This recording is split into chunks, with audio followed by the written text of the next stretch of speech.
Welcome to Take Me Out. I'm Paddy McGuinness, and I like to substitute meaningless catchphrases for humour. Let the thing like a penis see the thing like a vagina. I'll be back in a female eunuch. No likey, no lighty. It all sounds like a bit of harmless fun, like the broken English of a Thai prostitute. Bring on the girls. There's 30 of them, but don't worry, they're pretty much interchangeable. It's the fellow we need to get to know, because he's fascinating. Let the Emmeline Panker see the underside of the grave. Time to point aggressively at the camera like I've got a point to make and say, single man, reveal yourself. What do you do for a living, fella? I'm a policeman, Paddy. What, hey, truncheon? What about you? I'm a mechanic, Paddy. What, hey, spanner? What about you? I'm a specialist renal pharmacist.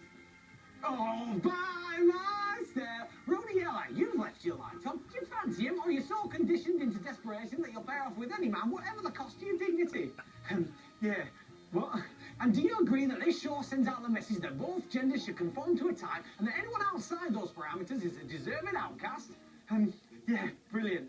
Now, girls, as a sop to equality, you can turn your light on and off, but fair dues will give the final choice to the man. And if you get picked, you'll be off to the Isle of Fernando's to eat Nando's. And if you're lucky, spend the night with some aftershave drenched sweating warthog pawing at your buttocks. See you next time for more chauvinist showbiz, flogging culturally toxic